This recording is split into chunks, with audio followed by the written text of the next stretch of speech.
joined by Clinton Boring. My name is Ryan Sadkoviak. It is week 3 of the college football season. It is interesting week this week, Clinton. It's technically the last kind of big weekend in the Big Ten of non-conference play, but also technically the official start of conference plays. We have a couple conference games on this slate this weekend. Sir, how are you doing tonight?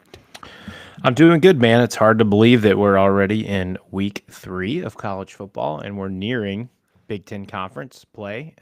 As you said, it's kind of starting it, but Kind of. since the Big Ten only does 3 out of conference games, we are entering conference play already. It's a much more on paper interesting week than week 2 was outside of our world. Excuse me, there are some massive matchups with Georgia at Tennessee, Florida at LSU, USF, who's now ranked, looking to knock off their third straight ranked opponent of Miami. That game is featured, Ryan, on the CW. How about that? They got the CW network because they thought that was going to be a total ass game to start the year, and now it's a top 20 matchup. So it's an exciting week to come in. You know, the Buckeyes get their one night game of the year against another MAC opponent. Notre Dame's back on the scene this week, looking to avenge a week 1 loss. There's a lot of action in week 3 of football for all of us to be excited about. I know Ty and Dan usually do on the Solid Verbal like the window of opportunity to go do something. I don't know if there really is this week because there's something at 12, 3:30, and at nighttime for everyone. So a spicy week to enter. I'm excited for it. Ryan, how are you doing? Clinton, do you know what the window of opportunity is? Sunday, That's right. every weekend. Damn right. I have an adulting dilemma.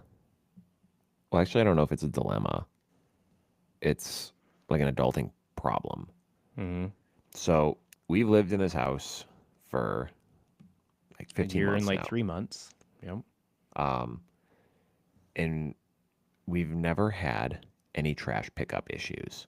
We used to have them at the condo we lived at because we were like the last unit along like one of the buildings. So like the garbage truck, when it would snow and they would like plow and just push the snow there, like the garbage truck had to go over the curb to get our cans, and if they pushed all the snow there, he couldn't like get up and get over, so he just would not pick our trash up. Mm-hmm. Um, the recycling people did not pick up our recycling this week. They picked up our Uh-oh. trash, not the recycling though. So Hmm. I left it out. Normally it's Wednesday, so I left it out last night because last week they were a day late. So I'm like, I'll just leave it out. Maybe they're a day late. Still wasn't picked up. So I look on the side of the can, and I go to the website that's on the side of the can and get the helpline. I'm like, hey, we just missed a trash pickup. I mean, it's not a big deal. I just or missed a recycling pickup. It's not a big deal. I just want to let you guys know. They're like, okay, well, what's your address? I'm like, okay, here's our address. And the person responds back, well, we haven't had an active account at that address since 2023, and we also have not provided service to that area in a while. I'm like, okay. So who's been picking up my trash and recycling for the last year and a half? Oh my gosh. Is somebody just floating through your neighborhood, stockpiling trash and recycling and digging through it? I truly have no idea who I need to contact now. I That following the week of your spider incident, I think there's a sign, Ryan.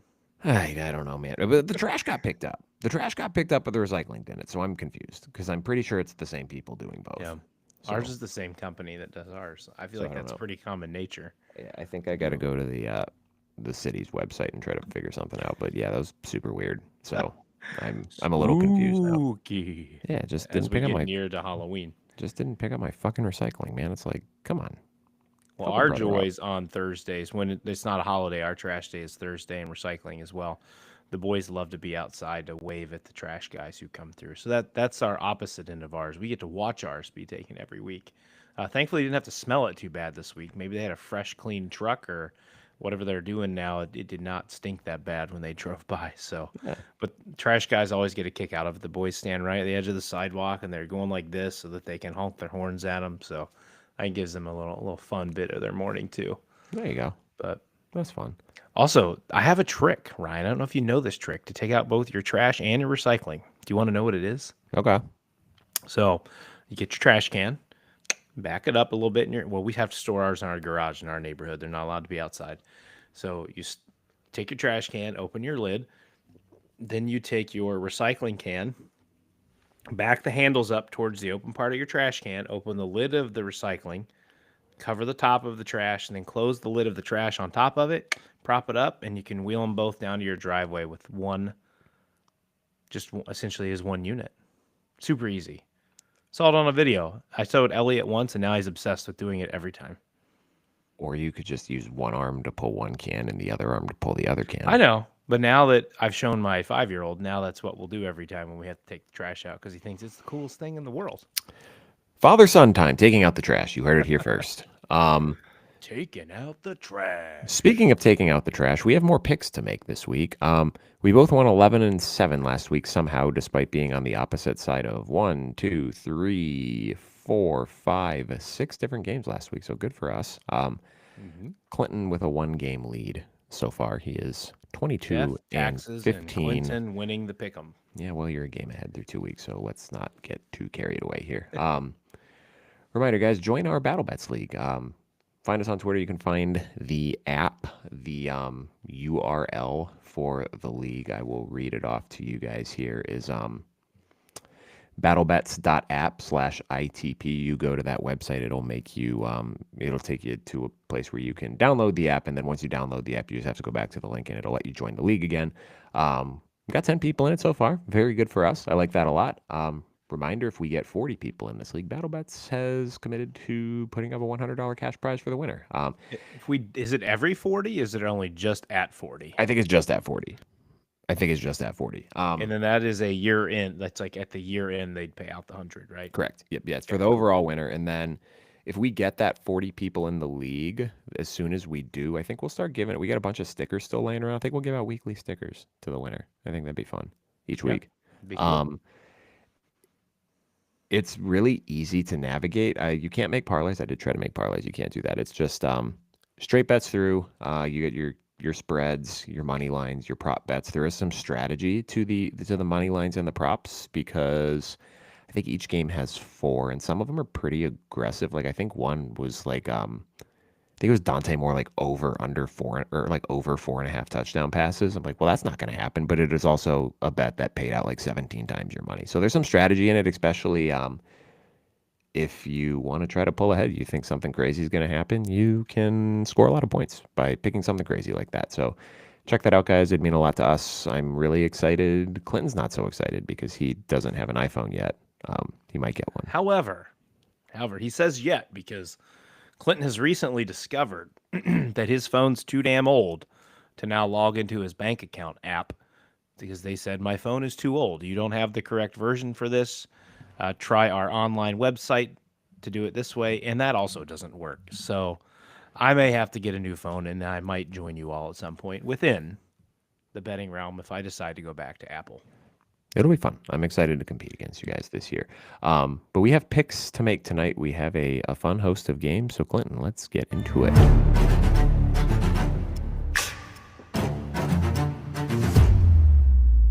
Are you ready? These are Inside the Pylons picks of the week. I'm off to a rip-roaring start this week, Clinton. I bet NC State -7.5 and under 53. And I think I'm going to lose both of those because this game is 24-17 and Wake Forest. Oh, they're not driving.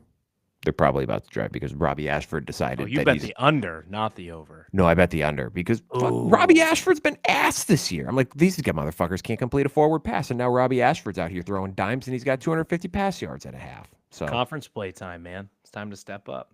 Shame on me, I guess, for this nonsense. Well, I guess Damon Claiborne's healthy too after I bet him the first week and he got hurt. Anyway, I digress. We'll start the ITP game of the week. Texas A&M at Notre Dame, 7:30 Saturday night on NBC. Notre Dame a 6.5-point favorite. This is a line that's moved around a little bit throughout the week, but it's been pretty consistently between that 6 and 7 number. A rematch of last year's season opening game in Kyle Field where the Irish won 23-13, but there's a lot of new on both sidelines here, Clinton, namely on that Texas A&M side, their vaunted defensive line from last year that featured 3 top 2-round NFL draft picks is all gone. They've reloaded fairly well, I would say. Maybe not as high end of an NFL talent, but the former Bowling Green transfer, shout out Falcons, Cassius Howell, is a very fearsome pass rusher off the edge. He had 3 sacks last week. I get it was Utah State, but 3 sacks on 3 consecutive plays, Clinton. How many times do you see that one? Not often. He is actually I got feedback on my players to know for the games of teams that we don't follow as much, and positive feedback there. So players to know, Ryan already mentioned, he was right on there. Cassius Howell, edge rusher. We have linebacker Torrin York, wide receiver Casey Concepcion. Yes, this is the Casey Concepcion who spent most of his career playing for the currently active and losing NC State Wolfpack. And then, of course, quarterback Marcel Reed did some reading today, who is apparently healthy and ready to go for this game. Allegedly. He's probably fine. He's probably fine. Yes. So we'll let me get my keys out of the way first, and then we'll let the Notre Dame man talk about his Irish. Number one for me, key number one, under pressure. Can Notre Dame generate pressure on Marcel Reed? The Irish only generated 4 pressures, accumulated 1 sack on Carson Beck in week 1 against Miami. The A&M offensive line is massive, and they're a bunch of earth-moving dudes. So this is not going to be easy for the Fighting. I almost called them the New England Irish. The Notre Dame Fighting Irish. I don't know where New England came from. It's going to be a challenge for them, but they're going to have to get pressure on him to help derail some of this offense, and then also be able to control a little bit of the run game. Because Ryan, I early on in that game, it felt like Notre Dame got bullied a little bit up front by Miami's offensive line, kind of settled as the game went on, but that's key number one. Number two, Love comes at a price. Will the Irish give Jeremiah Love more than 4 carries before halftime this week, Ryan? He averaged 6.1 yards per carry and had over 90 yards for them. You've got to get the top running back in the country the ball and get him going, not just in the pass game, but on the ground game. Control the clock. You're at home. Be like Michigan and be the boa constrictor and just squeeze the life out of the away team, and don't let Reed get on the field. However, the second half of that is, does this then limit Price's touches? Price was a big catalyst to the Irish on that first touchdown drive against Miami. He only had 6 carries in the game, but he averaged over 7 yards per carry. So key number 2, how much is essentially are both guys going to touch the rock in this game? Number 3, I hope I don't botch his name. Get Kingston Viliamu Asa on the field. He only had 36 snaps. Did I get it? Got it. Look at that. Wait till I pronounce the Cows quarterback's name later in the show. Oh, boy. In 36 snaps against Miami, he had 4 total tackles, 3 solo, and a tackle for loss. I remember you talking about him last year.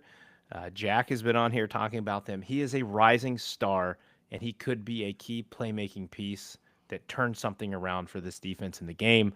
I want to see more of him on the field. Ryan, any thoughts on those 3, and then into your 3 keys for this game? Well, the biggest thing is they need to be a little bit more aggressive on offense. I think if you're talking about getting Price and Love both their fair share of touches, whether it be carries or in the pass game, you have to run more than 58 plays in this game, which is what they did at Miami. They were not efficient enough in the first half. Too many 3-and-outs, too many quick drives. A fumble on the first play of one drive also does not help that. But you have to keep the ball. You have to give your defense a break, because that kind of it's a problem that compounds itself, right? Notre Dame did not do a good enough job getting off the field against Miami on their scoring drives. But also, if your offense isn't staying on the field, defense gets a little more tired, which thus makes it harder to get off the field. So offensively, you need to play complementary football and help your defense out. And I do think that starts with getting Love and Price more touches.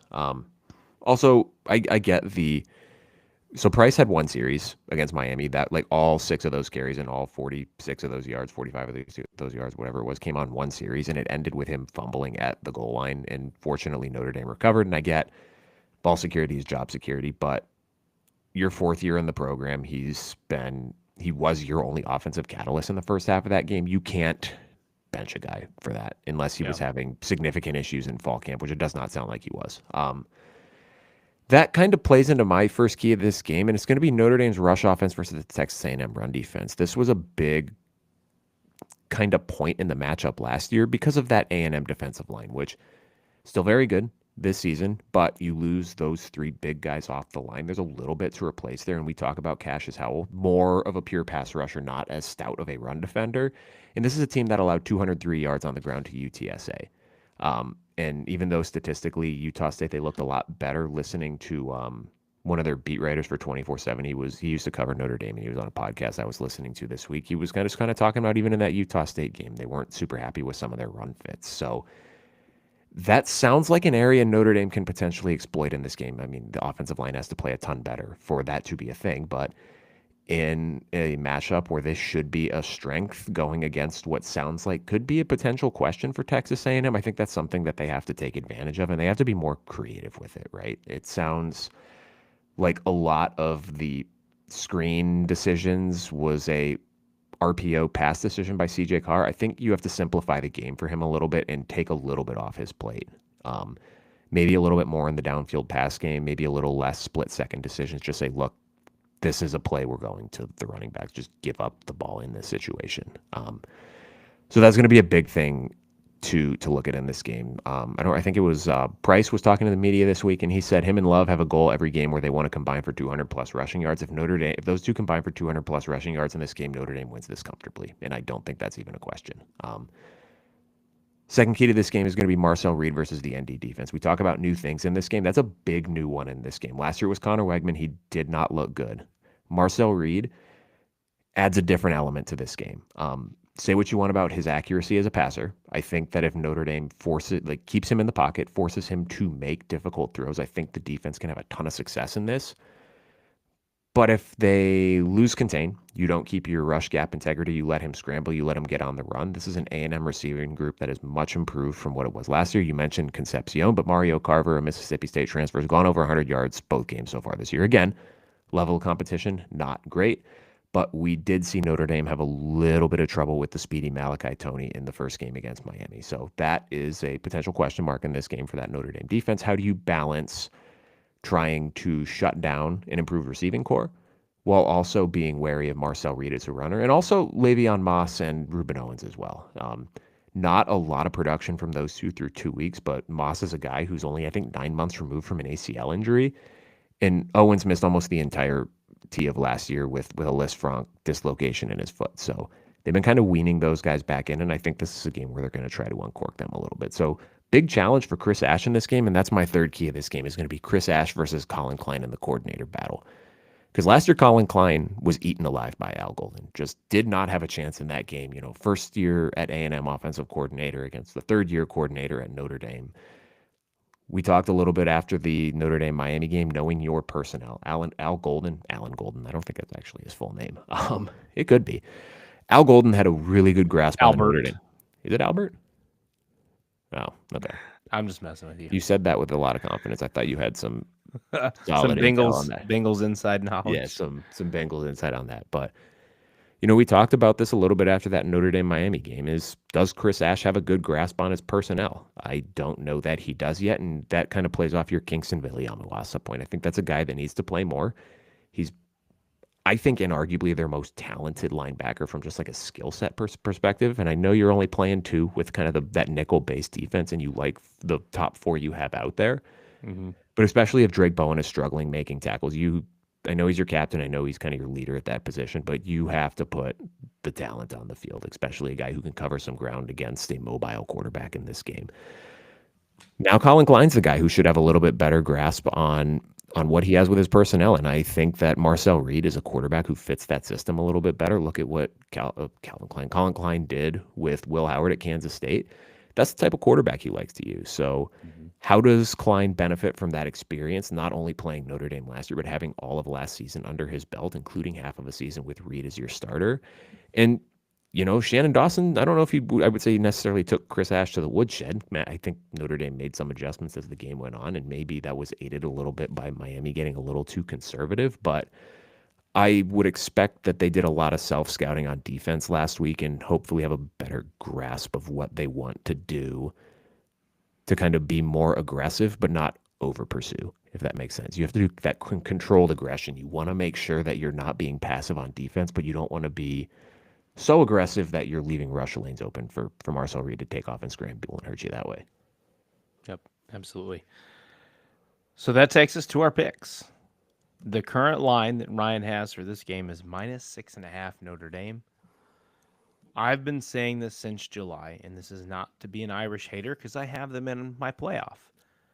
I had an inkling that Notre Dame was going to start this season 0-2, and I still think they start 0-2. Texas A&M plus 6.5, but they also obviously win outright in this game. I think you're just being a hater. Hey, coming from the guy who didn't put Ohio State in his playoff, I want to hear it. I mean, that was No. that was a generational hater move, if we're being honest with each other. Mine is not hate. I just think it's a tough spot. I had Notre Dame more likely to win week 1 than I did week 2 this whole time. So I don't want to go against myself. I had them 1-1, but losing game 2. So I'm gonna stick with it. I hope for your fandom's sake that they win the game. But right now I am Texas A&M outright. Lock of the week. Notre Dame 31-20. That's fair. Too much pride, too much talent.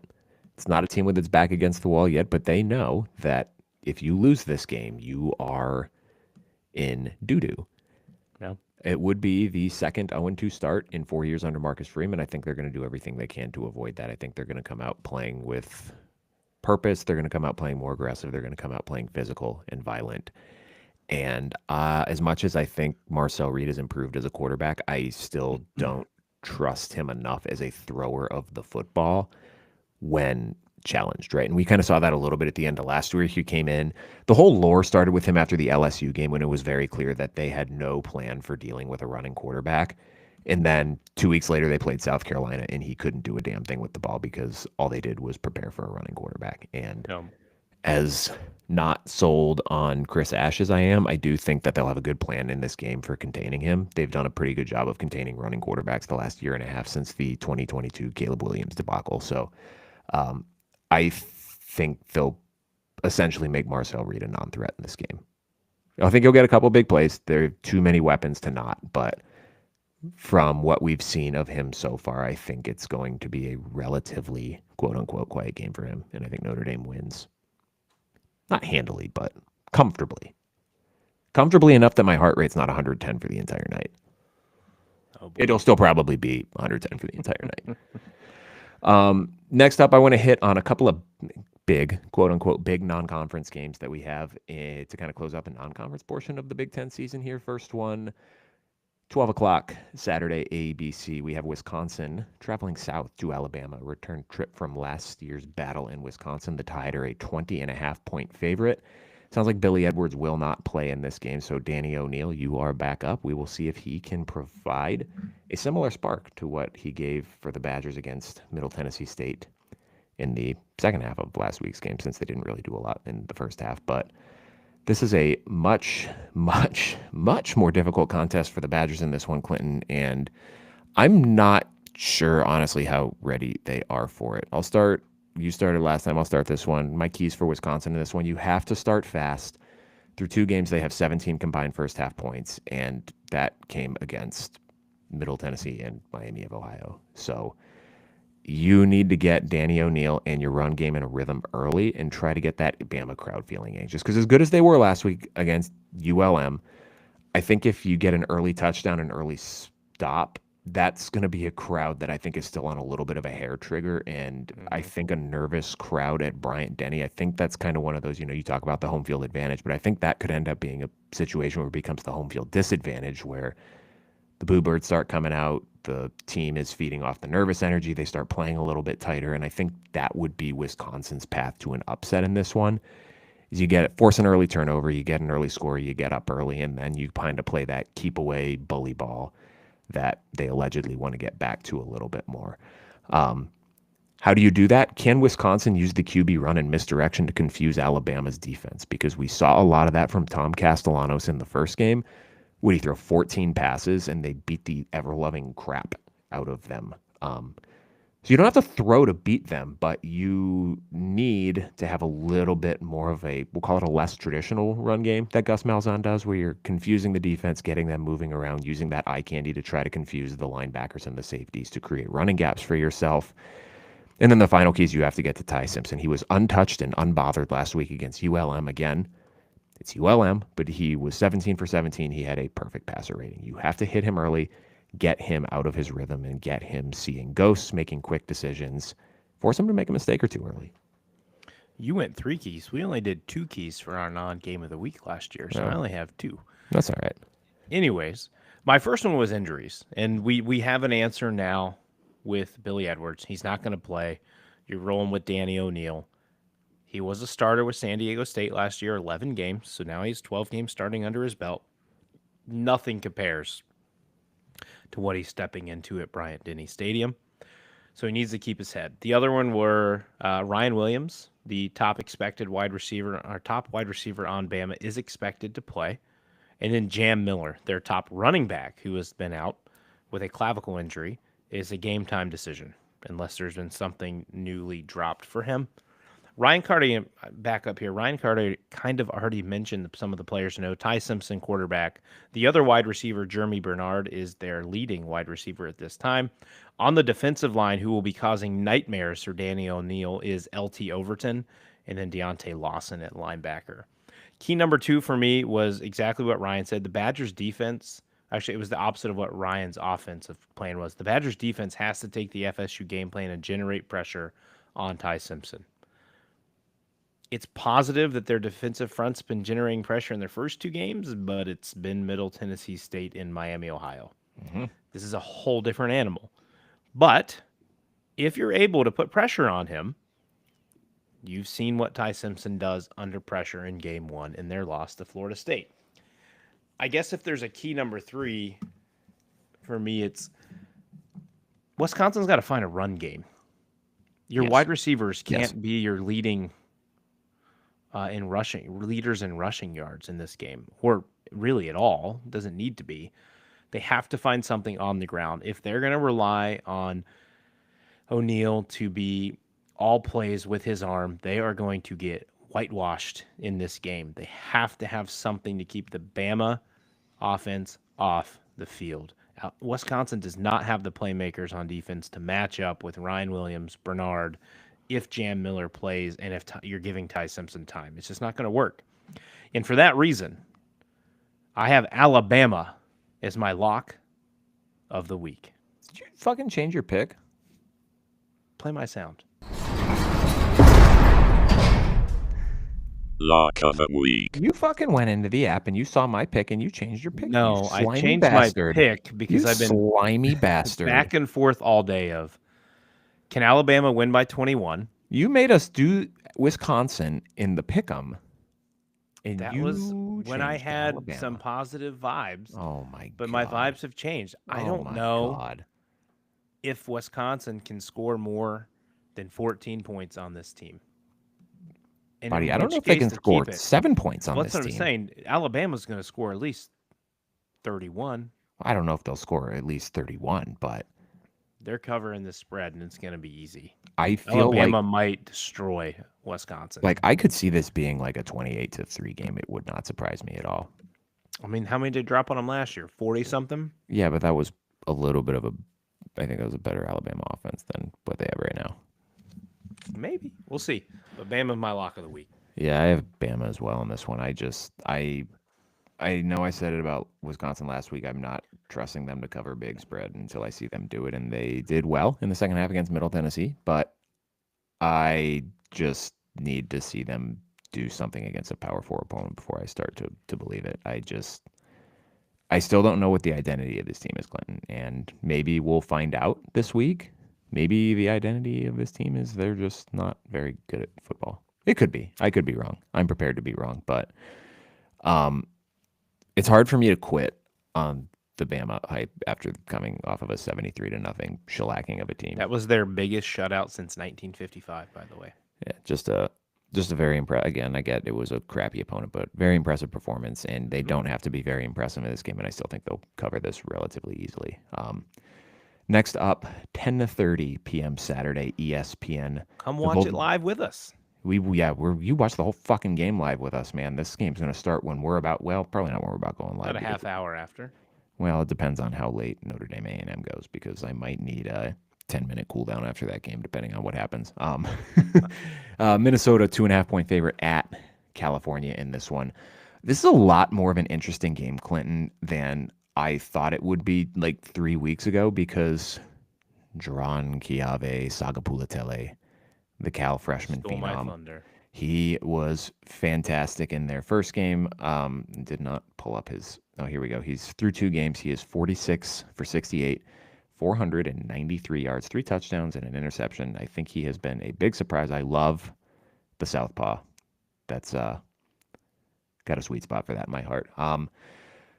Look out for Haziki Amasas in this one. He is a defensive back for Cal. He has 3 pass breakups and 2 interceptions through the season. But a key to this game for Cal, and I guess for Minnesota, is can you protect Drake Lindsey, because Cal has 2 sacks through 2 games against not very good competition. You're going to have to get after him and force him to make mistakes, because I think this Minnesota run game is going to be very good. What's the update on Taylor? I don't know. I forgot to look. Let me Google that real quick. You start talking. I have not seen anything. You start talking. So Ryan jumped in already on my key number 1, and Sagapulotele has been a monster. He already said his stats. Add into that, he's been 68.7% in his completion percentage. And he actually has 4 total touchdowns. This is a rushing one.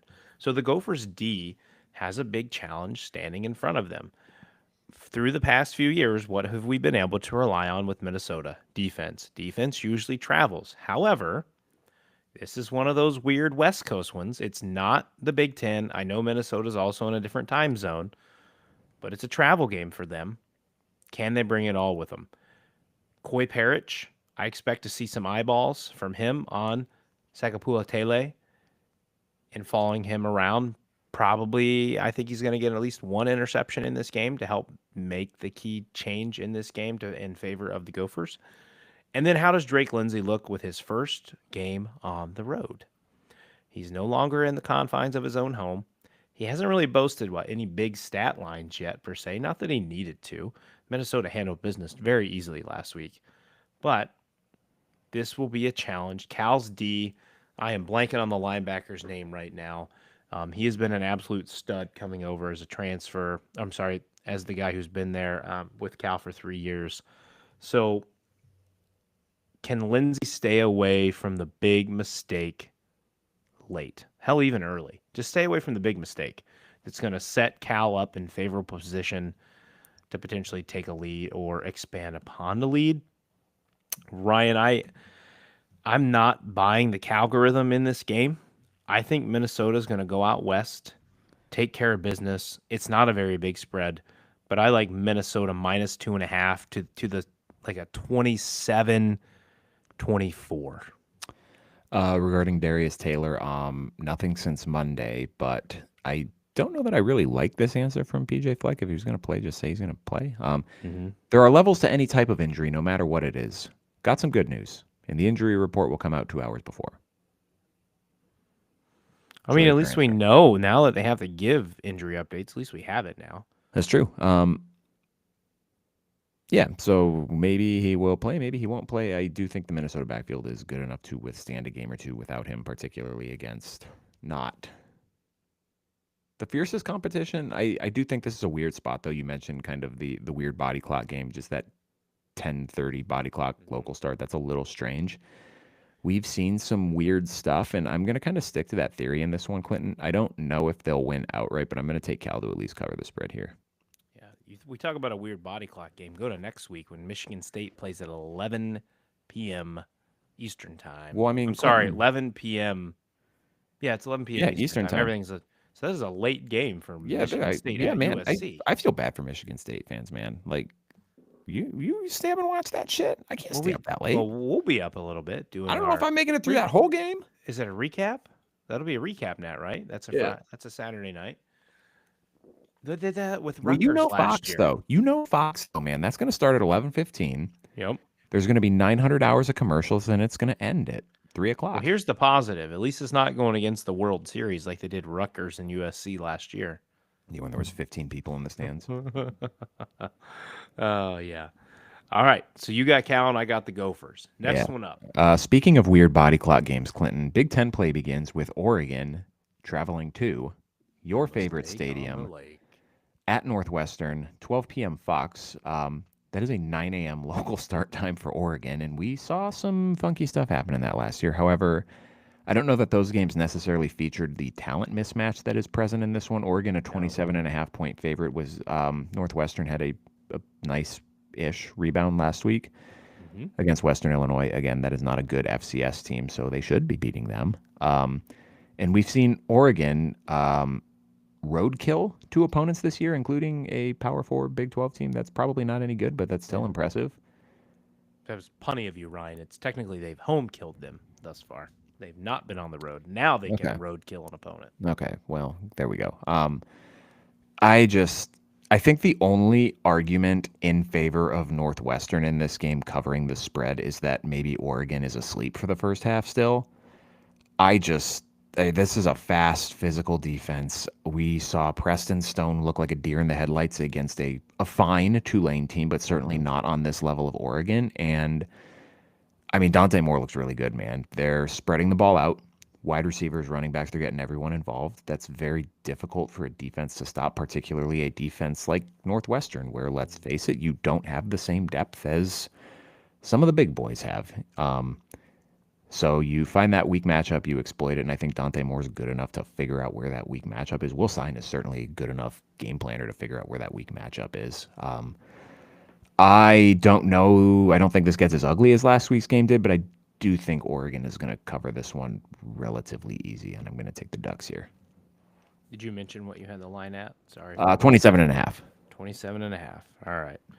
So let's take you to school here, Ryan. Let's do a little history lesson. This is the second ever meeting between these two, and Ryan, history is not on the side of the Oregon Ducks. For the first ever meeting, Northwestern won 14-10, all the way back to 1974. Ryan, do you know what else was pretty prominent that happened in 1974 in American history? Was that Watergate?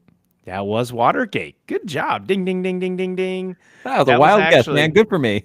That was actually the tail end. That was Richard Nixon's resignation for the Watergate scandal in 1974. The popular game at that time, Connect 4, had came out, and people were rolling with that. You know, I want Northwestern to be respectable and to keep this game close. I look at the Ducks, and they just overmatch them at every position. I guess one could argue in theory of experience, you could give that nod to Preston Stone, but I don't know if you give it talent-wise. It's been a tale of 2 games for Preston Stone. He faced a good defense week 1, struggled mightily. He turned it around and looked great last week, and I'm expecting him to essentially flip back to his week 1 status this week with a multi-interception game. And then the Ducks capitalize a ton on those. I mean, they scored 2 scores within 90 seconds last week. So picking this game is like the Florida-Georgia line song, SIMPLE. It's simple, Ryan. Barring crazy weather, Ducks big. I can't imagine we're going to get crazy weather. It's been really nice here the last I mean, more weeks. windy. Oh, I was going to say, it's killing my grass. I got to Like water it heavy a lot. wind. Also in Big Ten play, another, not as much of a body clock game, but another westward team moving east. USC travels to West Lafayette to take Purdue, 3:30 CBS. The Trojans are time for the Trojans. noontime for the Trojans, a little bit more of a natural game time there. USC a 21.5-point favorite. I hesitate to say this is a big test for USC because it's still Purdue, and I still think they're a little bit of a wild card, but maybe on the bad end of being a wild card. But USC has a chance now to prove or show that the exceptionally hot start that they've had to this season offensively can carry over against a Power 4 opponent at least. And again, I get it's Purdue, and they were barely a Power 4 team last year, but it's a little bit better of an athlete that they're going against in this one. Good start to the Boilers, already 1 more win than they have last year, but this is another one of those games where I just kind of look at it and I just do not see how the Purdue defense is going to slow down Jaden Maeva, the weapons he has out wide, the weapons he has in the backfield. And I think USC covers this game relatively easily. All right. I kind of had 2 small keys to this game. First of all, I believe USC, 755 yards of offense last week, I believe. That sounds right. So explosion. You know what the key thing about these stats are, Ryan? USC's pulling their starters pretty much at halftime. Yes. Still. Now, again, Yes. that's a testament to the absolute garbage that they've played. Garbage in comparison, these teams being at a P4 level. USC needs to keep feeding the stars, and that is Lemon and Lane. Lemon, 248 yards, 2 TDs so far. Lane, 124 yards, 1 TD. Stats could, again, be much larger if they played more than just a half of each game. Clinton's fantasy team would certainly love more from Lemon. For Purdue side, utilize Ryan Brown's legs to make plays. I don't know how good USC's pass defense is or run defense because they haven't played anyone. One thing we do know about USC under Lincoln Riley, tackling's a problem. They've had some tackling issues. So, if Purdue needs to lean on the run game, not only utilizing Devin McCoby, as the video game calls him, still this year, disappointment. McCoby. Utilize Ryan Brown's legs to help put some stress on the USC defense. And you know what? Just go for broke, man. If Barry Odom pulls this upset in his third game at his tenure at Purdue, first of all, Lincoln Riley might have to find a way to go home. Honestly, if on his USC own. loses this game outright, they might tarmac him. Yeah. And then, Purdue's going to be popping. But listen, man, I know it's early season, but we've watched Big Ten football for a long time.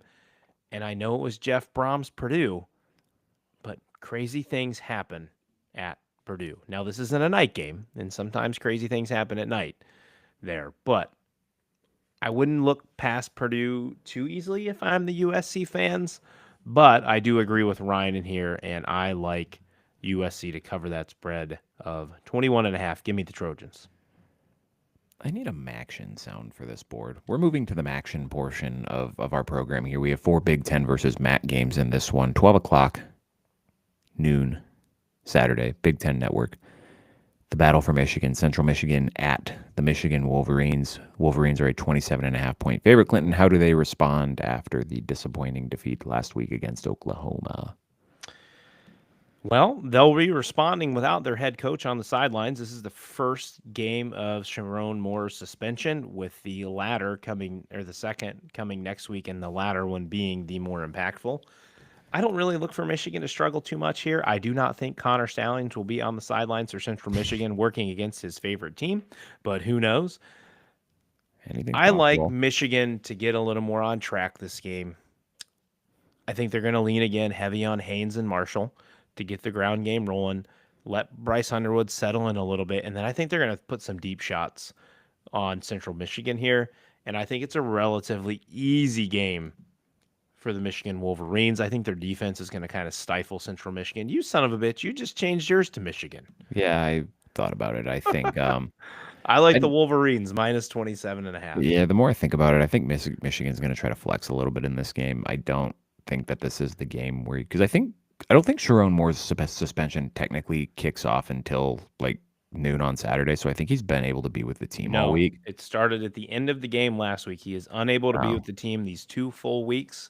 Oh, because I thought step back foot on until after Sunday of the Nebraska game. Oh, because I thought I saw that he was able to be there this week, but not next week. At least, unless the guys on the broadcast Saturday night were misinformed. That was what they said. He was done immediately after once he got home. Could be. From the last game. Like like I said, I thought I read something, but I don't. But I like your thought of the flex here, right? Like they want to look good. Yeah. After what just happened. And again, it wasn't a very good offensive performance. I saw a stat on ESPN here with the NC State Wake Forest game, and it was showing teams who've increased their playoff chances and decreased. Michigan has dropped 29% since their loss to Oklahoma. Dear God, if they would lose this game.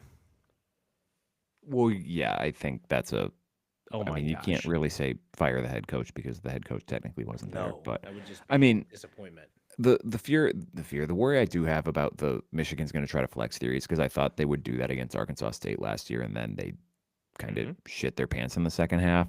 But this feels like an opportunity where you try to work some things out with the pass game, and I mean, we saw Notre Dame try to do that against a MAC team last year and lose because they didn't get off of that stupid boneheaded let's try to work some things out in the pass game. But yeah, I think that the talent discrepancy is just a little much here, and I'm sure I'm going to regret changing that pick, but I'm going to go Michigan to cover pretty easily. If this is a game in the fourth quarter, that's when the big teams start to shit their pants because they know these teams shouldn't be in it with them in theory, Mm-hmm. and then you start getting nervous. You let the little guy hang around, and then you're in trouble, and that's how you get clipped, a la Notre Dame, Northern Illinois last week. Do not play with your food this week, Michigan. Last year. Do not play with your food this year, Michigan. Chew them up, spit them out early, and get it over with. 7 o'clock on Peacock. The cock! Ohio. The battle for Ohio. The one true Ohio. Ohio Bobcats at Ohio State Buckeyes, fresh off an upset of the West Virginia Mountaineers last week. Bobcats. Flag in the background. Are a 32, well, they were a 32.5 point underdog. It's down to 28.5 now, Clinton. I think Ohio State might win this game by 1,000,000. I love the Bobcats. I love Parker Navarro. West Virginia could not do a goddamn thing defensively last week, and Parker Navarro tried his damn best to give that game back. 3 second-half interceptions.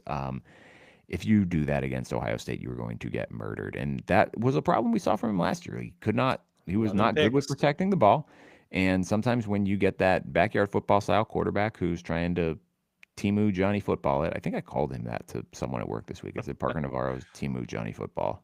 If Timu Johnny Manziel in the MAC, I'll gladly take that. Oh, no, for sure. Very good in the MAC against a rebuilding West Virginia team and a questionably good Rutgers team. That works. Against a disciplined Ohio State defense that has killers at all three levels in a offense that can take advantage of your lack of talent on defense. I think the Buckeyes win this game like 49-7. So that's the problem for OU, right? Is their defense did not look great when they played Rutgers. They played a little better in the second half. They didn't look great at times against West Virginia. They held true at the end. Now that is a West Virginia team that lost Jaheim White for the season, and I believe their top wide receiver for the season. Yep. Ohio State's, I don't know if there's a player on OU that would, they might make the two deep for Ohio State, Ryan. I don't know if they have anybody that, they wouldn't have anyone that would start. My point being to that is the talent discrepancy is massive. This is not West Virginia. Could OU pull it off? Absolutely. Ohio State comes out, lays a stinker. OU is a good MAC team who is got their eyes on the prize, and to me right now looks like the front runner to defend their MAC championship, even though the MAC hasn't had a back-to-back winner in quite some time. Parker Navarro is a game changer. Ohio State has to keep containment on him, not let him scramble and make big plays. The problem is, Ryan already alluded to it, Navarro turns the ball over through the air. If he throws 3 picks this week, Ohio State will turn every single one of those into 7 points. Well, that's the problem, Clinton, is he's a game changer, and that can also go the other way if you throw 3 interceptions. Yep. So I like Ohio State. I love my Bobcats. They need to get out of this game healthy to give themselves a really good shot to defend their MAC crown. They went 1-2 in their 3 Power 4 matchups to open the season, which I think is a beautiful thing for them. And they damn near knocked off Rutgers. Could be 2-1. Get out of this game healthy. Ohio State wins this game big. I didn't think they'd score 70 last week. Maybe they have some heart and don't just pummel OU, but I'm looking at like 50 to. Bro, I'll give them 14. They scored a fucking touchdown to make it 70-0 with like 42 seconds left in that game when they could have Well, that was because their third string quarterback was in. Could've Listen, if I got my third stringers in, you should be able to stop them. Come on now. Bro, they should not have been playing that football game. 50-14. They had no business playing that schedule in Grambling State. That was a fucking embarrassment. 50-14. We have a lot of embarrassments that we'll get to in a second, but also on the MAC docket, Western Michigan and Illinois, 7 p.m. Saturday, FS1. Another large spread in this one, 27.5 points. I do think, it is on my radar. Maybe a little bit of a letdown game here after a big road win for Illinois. Maybe they come out a little sluggish early. I don't know that Western Michigan is a fantastic MAC team, though, and the ability that Illinois has to, I mean, they haven't been great running the football, but I do like that Hank Beatty, Luke Altmaier connection. I think they try to establish the run game a little bit here in this one, and I think Illinois is going to cover this one. Did I pick Illinois or did I pick Western? I actually don't remember who I picked in this You one. picked Illinois. I think Illinois will cover the spread. Not by a lot. I think this. I'm not touching this game with a 10-foot pole with my real money because I feel like I'd sweat this out a lot. But I'll take Illinois by the slimmest of margins to cover the spread. Yes, I am also on the Fighting Illini train here at minus 27.5. I think Illinois, just again, it's the same thing, not quite to the extent, but just too much talent around. I love the connection that Altmaier is developing with his receivers. I want to see them continue to pound the rock on the ground. And maybe that's the approach they take in this game because they have a massive matchup against Indiana looming. So maybe they don't want to. Maybe they want to get their guys out at halftime, get some additional rest for them. For I sure. don't know. I like Illinois pretty comfortably in this game. It's not going to be like a 40-point game. I think it's very close. It might even be 28 exactly. But give me the Fighting Illini. The last one from the MAC section, UMass at Iowa, 7:30 Big Ten Network. Iowa, a 34.5-point favorite. Clinton, I thought long and hard about this one because I don't know that I trust Iowa to score 35 points, but UMass is bad. Mm-hmm. They're a very bad football team. They lost to something called Bryant last week. They gave up 36 points to something called Bryant last week. As not very good as Iowa's passing game is in this one, I do think that they can score 40-plus points against a team that just gave up 36 to Bryant, and I'm going to take Iowa to cover this spread against my better judgment. This is a game. This is a get-right game for Gronowski. You guys came off a tough loss last week. Gronowski has been dreadful these first 2 weeks. Sorry, Jeff, if you're listening to this, but it's been horrible in Hawkeye City for Hawkeye Nation. And I think this is a game that they know they really need to get Gronowski into some type of rhythm because we talked about the Iowa football schedule that looms. They're going to get Rutgers at Rutgers next week, which is a very capable Rutgers team. You're playing that on a Friday night at 8 p.m. Then you get Indiana. Then you go to Wisconsin. Then you get Penn State. Then you get Minnesota. Then you get Oregon. And then you got to go to USC. So we were talking about the advantage that Iowa may have on some of these teams having to come to them. We're going to know Iowa in these next few weeks here, whether they're mid to bottom tier. Whether they're bottom tier Big Ten or they can hang around the mid to upper mid tier of the Big Ten. Like I said, get right game for Gronowski. I think he has his best game of the three. I mean, it's not hard to do worse than what he's done. I like Iowa minus 34.5 in this game. Clinton, this next section, we really don't need to spend a whole lot of Stink time bags. on because this is the what are we even doing here section. I actually, before we get to that, we'll do the one that probably should be here. Another Big Ten After Dark, 10 p.m. Big Ten Network on Friday, Clinton. New Mexico is once again dipping their toes into Big Ten play, traveling to the Rose Bowl to take on UCLA. UCLA, a 15.5 point favorite in this one. I think this is going to be a game where we can officially determine how much we pay attention to UCLA for the rest of the year. If they lose this game, then we're out. But I do think this is a potential get-right spot for Nico and co. But it's a New Mexico team that did give Michigan a pretty good fight. I can't remember their head coach's name. Jason Eck, maybe, was at Idaho last year. They gave Oregon a tough game. Very good head coach. They play good, disciplined-ish football. I do think UCLA wins this one, but I am going to take New Mexico to cover the 15.5 points. I think Nico and Quasi Gilmer are too much in this game. And part of that is because they have 615 combined yards, Ryan. The rest of the team can't even match that. They got to pick it up. However, I think this is a good get-right game for UCLA. I think Nico gets it rolling pretty well for them.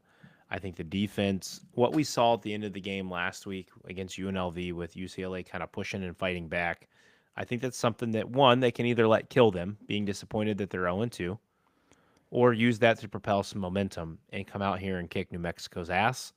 I like UCLA by 17 in this game, so give me the Bruins minus 15.5. We got 6 more games on here. We'll talk about one of them individually because there's actually a spread for it. The other 5 will just kind of combine into one because there are no spreads yet, and there is really nothing to talk about with those games. 6:30 p.m. Friday night, Big Ten Network. Another battle for Indiana. Indiana State at Indiana University. The Hoosiers, Clinton, are a 48.5 point favorite in this one. They found a little bit of offensive rhythm in the second half against Kennesaw State last week, who is a fair amount better than Indiana State, who got mollywopped by Purdue last year. Great word, mollywopped. I do love me a good mollywhopping. I do think Indiana mollywops Indiana State in this one, though, and I'm taking the Hoosiers to cover the hefty spread. I think this is finally the week we see the Hoosiers dismantle someone. They pretty much dismantled Kennesaw State in the second half last week. The biggest thing I want to see is the offensive line, the protection. Give Mendoza time. You got to have him in rhythm. Illinois looms. IU big in this one. I think Cignetti's going to try to touch 70 in this game. I could see that. So last year, Indiana State was 4-8. Again, they lost to Purdue 49-0 to open the season. They lost to now FBS team Missouri State 46-21. They beat Houston Christian, or actually that's a lie. They lost to Houston Christian, who's playing Nebraska this week. But they are 2-0 this year. They've beaten something called McKendree and Eastern Illinois. Couldn't tell you where McKendree is. They don't even have an FBS schedules page, so I can't even pull their schedule up. Wow. The last 5 here, again, no spreads for these. So we're not going to pick them now, and I'm just going to say them all right here. 12 o'clock p.m. Saturday, FS1 Houston Christian is at Nebraska. 12 o'clock on Peacock. Towson travels to Maryland. 3:30 FS1 Villanova at Penn State. 3:30, both on the Big Ten Network. We have Norfolk State at Rutgers and Youngstown State at Michigan State. Clinton, these are games that if any of these Big Ten teams loses, that's a cancel the program moment. That's just we're not paying attention to this. I mean, quick tidbits. I want to see Raiola keep his momentum. I'm sure you watched the video with Nebraska and Akron after last week's halftime with Matt Rule. Sure did. Love that. Keep the fire in the bellies. Towson, Maryland, keep Malik Washington rolling, keep the momentum with him. September, Maryland is a thing again. Penn State's only question is, can you finally start fast? This is going to be a blowout. This is your last tune-up before Oregon. You better start fast. Rutgers is going to absolutely kill Norfolk State. Ethan Kaliakmanis continues his run of Ryan's thought as being the best quarterback in the Big Ten. And then can Michigan State handle success? They had a big-time win against, I'm sorry, I was watching Wake Forest's quarterback almost take another stab at your bet here. I was going to say, Robbie Ashford's turning into a pumpkin again. They had a big-time win to close out against Boston College, carry the momentum over, handle the Penguins easily. Sparty needs to look good in this one. Yeah, this is great opportunity for each of these teams to move to 3-0. And, I mean, if we're talking about a couple of these teams, I feel like we can safely move Nebraska into that tier away from just hoping for a bowl game. I think the way that they've, I don't know if handled success is the right word. But after the Cincinnati game where it was a little touch and go, you come and blow out Akron. I do think getting to 3-0 here would be a nice step. Same thing with Maryland. You had to go 3-0 in that non-conference if you wanted any chance of making a bowl game. And I think that's kind of true for Rutgers and Michigan State as well, you know. Sledding might get a little tough in conference play. You win these games, you set yourself up for a fantastic opportunity to be a bowl team this year. And, you know, with how some of these teams have played, we've talked about Kaliakmanis and that Rutgers offense. You know, maybe they make a little bit of noise in the Big Ten. Not saying they're going to contend for a Big Ten title or anything like that, but maybe they put a scare into a team. I do agree with, I think the one I'm most interested in here is that Youngstown State, Michigan State game, just to kind of see what that Michigan State offense continues to look like. Continues to evolve. They made some good plays late in that game last week against Boston College, but again, that kind of net success rate indicates that probably shouldn't have won that game. So would like to see them kind of continue to take another step forward in this one. And guys, if these spreads do come out Saturday, we will tweet out our picks at the appropriate time. But speaking of picks, Clinton.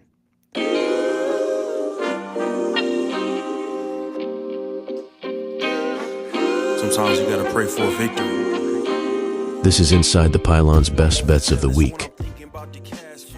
In the spirit of keeping this with our battle bets game, I am giving you 4 best bets of the week that I have selected in the battle bets app for our battle bets group this week.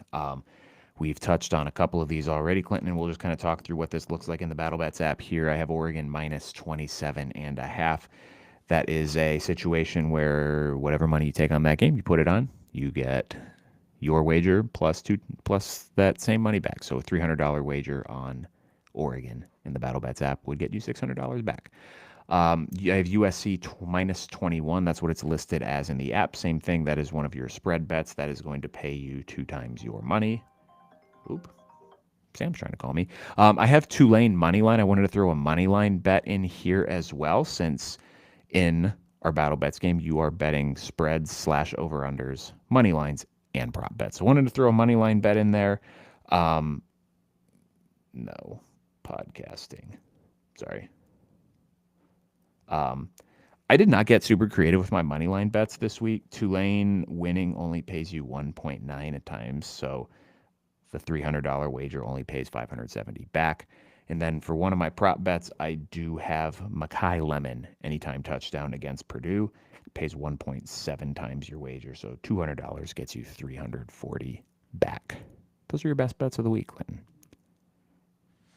Well, I would love to be overjoyed, but since I can't partake in the battle bets currently, I wish you all the best of luck. Come join us in the battle bets. Don't be scared of Ryan. You guys can beat him.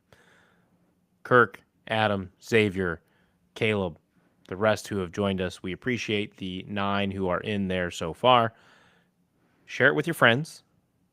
The link is pinned to the top of our page on Twitter, X, whatever you want to call it. Share it with your friends. Get in the league. Let's have some fun. We'd appreciate it. It would be much appreciated, guys. That is all we have for tonight.